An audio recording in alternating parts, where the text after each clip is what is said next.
Welcome to the episode where we integrate a top-tier 12-volt solution into my ongoing 300 series Land Cruiser build. I've been testing this vehicle to its limits across the country, fitting it out with some of the finest modifications money can buy. Pretty overwhelming. It is. It is. All in the pursuit of the ultimate touring setup. However, custom does not come in a box, and there's been plenty of hurdles along the way. I don't know, doesn't that just look aesthetically pleasing to the eye? So settle in and join me as we find a way to keep the beers chilled and the good times rolling. Here, mate. Don't mind me, mate. I just turn on the tent light. Might turn on the 12-volt wall. That's a lot of gear. That's a lot of gear. I may have gone a little overboard, but no, it's not too bad. So we have got, so that's a Garmin power switch. So you can actually switch all your lights and stuff on from that, but you can also attach your phone or your Apple CarPlay and you can turn things on and off. So that's kind of cool. Now this is the pre-wired panels you can order from Enerdrive. They've got all different sizes, all different combinations. We're a bit limited for space, so we've gone this small panel. That's got basically all the Garmin and all the Marine panel already wired in. Then all we have to add is obviously the battery wiring, mount the battery and the inverter and the DC-DC. But normally all that is in one. You can see why I went to 200 amp hour.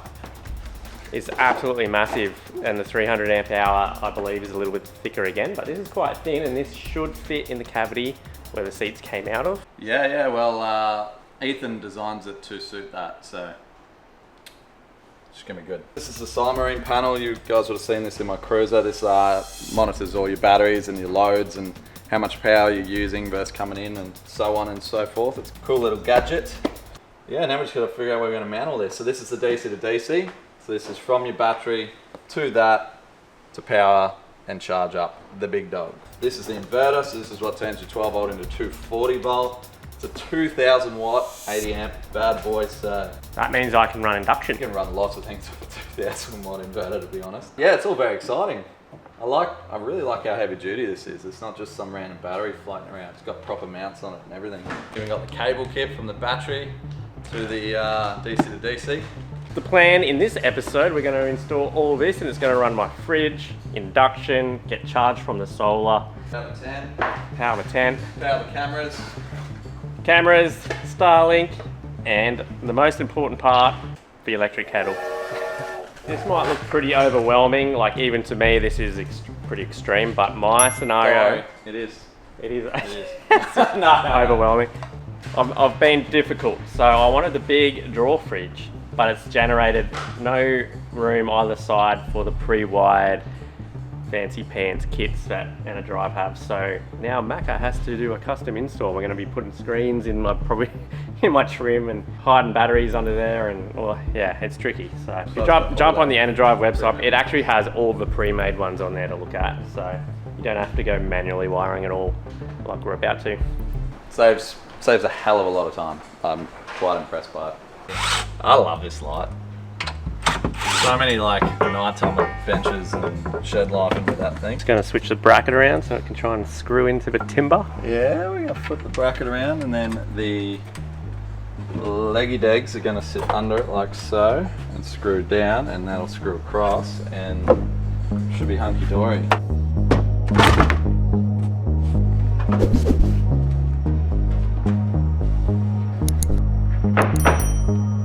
Okay, so I had to get some tasty shots of the 200 amp hour battery in there because, I don't know, doesn't that just look aesthetically pleasing to the eye, but you'll never see it again.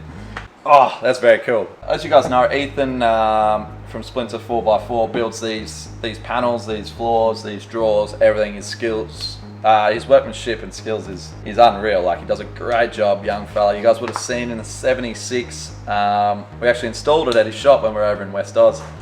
Now, if you're in Australia, I've actually managed to tee the boys up and Accelerate Off-Grid on the Sunshine Coast, now stockers of Splinter 4x4.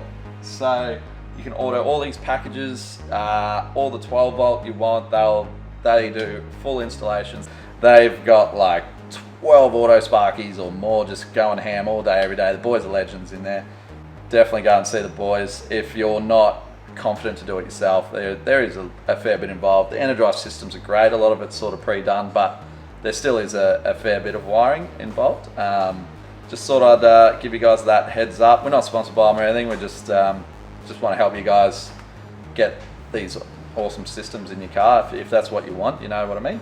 And Ethan and Accelerate Off Grid, both club partners. So if you're in the club, save some money. While Macca gets stuck into trying to fit all this gear, I'm down at Metamorphic to try and come up with a solution fit my awning. Down with Dan the man, we're at Metamorphic at his workshop. So I did up a little bit of a cardboard template and he's come back with this, pretty cool. So this, hopefully, is going to bolt directly to the tent and rack simultaneously. So it like prevents the leverage that wind creates on an awning. Because I've kind of done a custom install on the tent, it's not easy, and normally an awning bracket should go all the way under the tent. A bit of trial and error, but that's what we've come up with. This is a draft design Dan's created from my cardboard cutout. He's a wizard, he's here. This is not the final bracket, just a thin test piece to make sure it's all going to work, and if any changes are necessary, we'll work it out here. The final piece will be out of stainless and a fair bit thicker.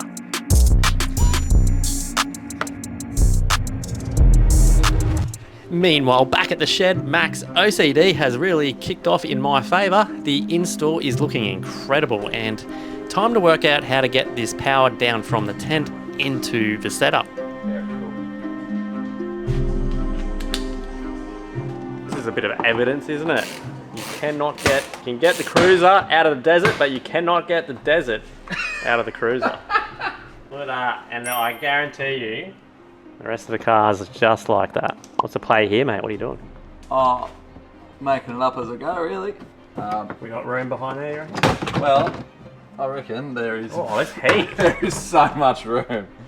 So we're thinking this panel can go either there or like down here. I reckon do the top panel in case for some reason it ever has to come out. That's only one small panel to replace. True. Alright, we just realised we're going to have to do the bottom piece because that's curved, that trim piece. Yeah, it'll leave a weird gap. Alright. It'll play with my OCD too much, TJ. It's just a bit of rubber channel, and you can actually get a similar thing from Bunnings actually. It's like, just got a hole in the middle, it's just a bit of rubber basically. So like your trailer rubbers and things like that. Yeah, so we're gonna run our tent and solar down here, behind that bracket, into the tail light, into the car where the tail light cables come through. We're dust free, we're sitting pretty. We'll receive from solar and give the tent power. Correct. Throw it on an Outback Tourer awning, but because of how we mounted the tent, not all that easy. Bit of a custom situation. Got these brackets made up. Dan has helped me out. I was down there the other day with my cardboard, my CAD design done, so it bolts to the rack and the tent. Pretty important. You don't want that leverage from the wind twisting it, so it has to be kind of strong.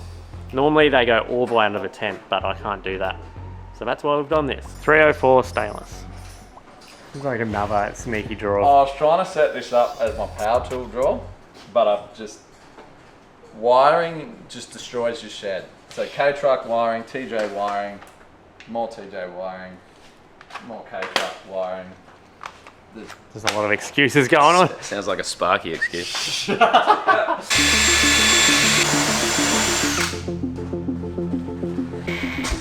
running my taps while you're there. Nah, never do that. Well, buddy, we've got a cowboy in the shed. Oh, I got a cowboy just ruining taps. I do it too. That's how King grows. I think Dan was secretly excited to see his work come together and make sure it was all going to fit properly. Couldn't keep him off the tools, and the finished product is absolutely mint. You gonna order yours today, or you just ordered one? Yeah, mate. He literally just ordered one. He's got his one on his. Couldn't help myself. What's interesting? Well, they've come through this grommet, come down, hooked it back up this way, and then gone to your tail light. It's no GR. Shan, no GR. GR would go somewhere. It must. It's probably like a drip thing. Yeah. Water drips off rather than going in the plug. Pull this way, so these two locators locate on that, and these two pins pop into that. So it's pretty hard to get off. Like you can kind of push on that. Anyway, that comes off. Then this you can push down to unclip it and get that whole plastic piece out. Then you can, from the inside, you can unclip the tail light plug and the grommet, and it all just comes out. That's what I was just showing before. We're going to run the wire from the tent and solar into the setup. Use this rubber channel and stick that on there and run it up and through the gutter from the front into the solar on the tent. So this is just the inside cover, just clips on. It's just a trim piece, so I'll just trim a little bit out of that for the cable to come through and get Bub's your auntie or your uncle. We're heading into the late arvo now. It's not happened quickly because Mac is a perfectionist. It's coming up good though. It's coming up, Millhouse. What's that even mean? I'll be here at midnight, don't worry. Alrighty, this is the scary bit, and Mac has enlisted me with the job. So we're putting this here because there is no space in the wings for it. A bit too big, but This is the wing. yeah. Anyway, so I've got to cut out, work out the square, so that slips in to here.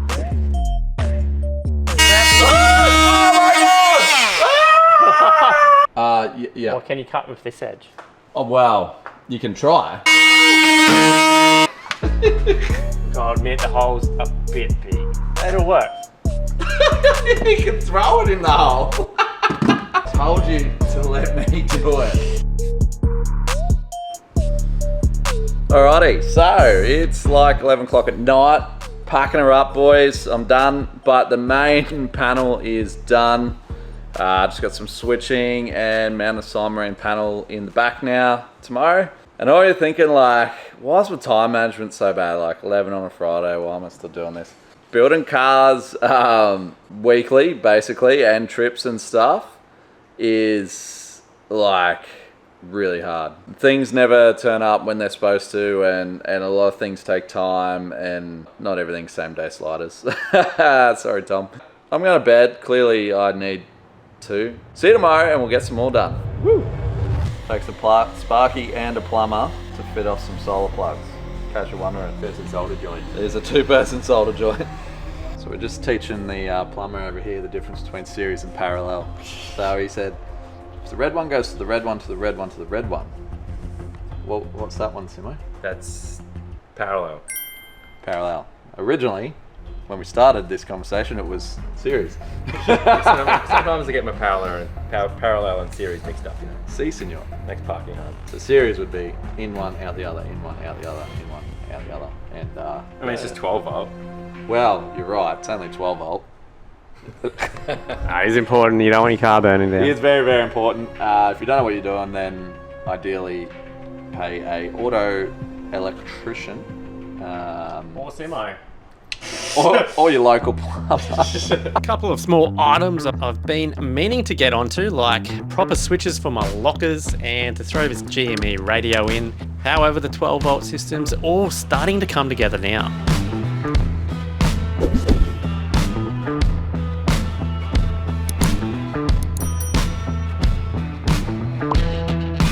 Here, Don't mind me, mate. I just turn on my tent light. Might turn on the 12 volt wall. Oh, Maybe even the draw power, you know. Charge all the cameras. stop it. How good is that? That's sick, eh? Who wired that for you? Some top bloke. Very simple to use. I'm very impressed. Garmin Power Switch app, and it works with all the Drive stuff, and like on your phone, it's the same. So there's three options. I can use my phone, CarPlay, or just push the buttons like a normal human. Oh, give us a look at that, mate. Pack for a trip, mate. Yeah, we actually are. We're going to Fraser, so that will be an episode soon. I'm actually packed. Oh, you can fit a pram and lose that space. Like, that's crazy. What do you mean? Oh, like the Prado with the seats. You can't fit a pram. Oh, bloody Prado drive, is that? Anyway, show us through this. What's Macca done? The splinter drawer. What has Macca done? Mate, the splinter drawer. Look at this. So we've got our induction cooktop table. Oh, self-supporting. Oh, joking.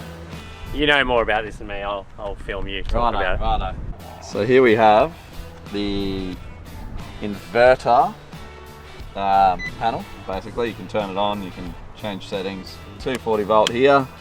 Lucky I'm a Sparky and can legally wire that up. And got ourselves a drawer fridge here. That's some cheeky, hard-rated. Over here we have the Cymarine panel, which is works really good with the Energive gear. The beauty of the Energive stuff is just these pre-wired panels that you can get. Like, it's got nice ducting. It's got So that's everything that's in front of the drawer set. most of what's what's in front of the drawer sets. We didn't have one that quite fit our panel, so I've done the half panel. Yeah. Then I've mounted the DC to DC charger next to it, Yeah. and the inverter next to And that. it's all fit like really well. Really well, yeah. And all I had to wire was the DC to DC, really. Everything else was pre-wired. Even the inverter lugs were already done. Yep. Love the finish on this. And then up here, TJ went crazy, started hacking into his panel. Look at that. That is the Garmin switch. I know. You're gonna risk the reward. I think it was worth it.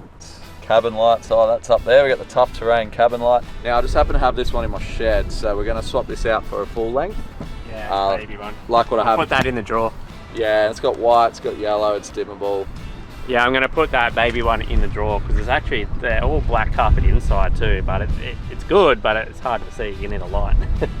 Power in the tent, lights in the tent, that all comes factory with the Outback Tourers. It's already got full pre-wired to a Anderson plug on the outside of the tent. Yeah. And TJ's going to try and sort out some water, so he has some sort of water tank situation.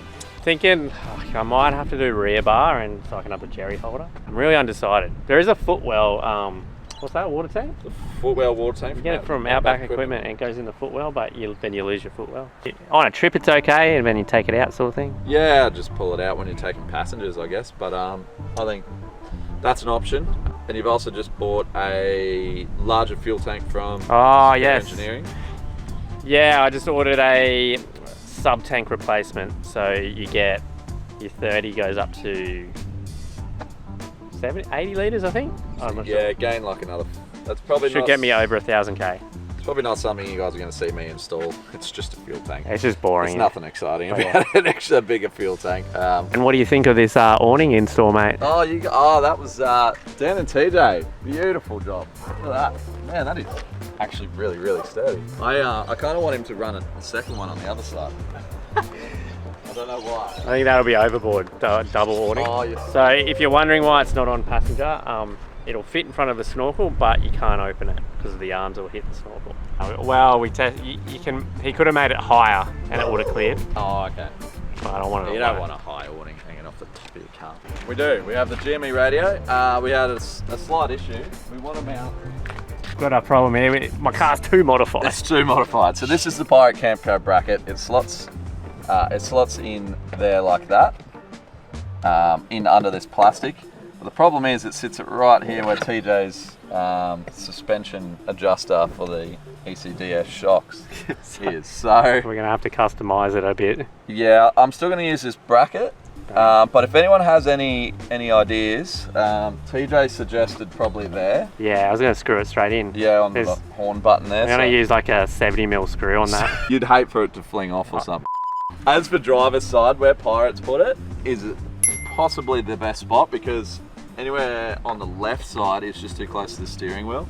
Plan B is put it on just over on the other side here. Yeah, okay. Which I think that'll be fine over there with a bracket that slots down the plastic trim. Anyway, let me know, what else would you do to a 300? It's basically ready to go around Australia now. I just need my water. A few little things, but I reckon it's the dream setup for me, anyway, in my opinion. So, a bit of a vibe here, got the speaker. And then, right. What's the life hack for that one? Yeah, that is a fire hydrant holder. Yeah. How good is that? But don't stress, guys, he is going to put a fire hydrant somewhere else. Yeah, it's in there. You have got it in there? Yeah. Roam gear. Yeah, we got solar on top too, so. Roam gear. I was about to shout out Jared, and I was about to show you how much it was charging, but we're at 99%. 200 watt panel on the roof. Comes with all the Outback Tourers.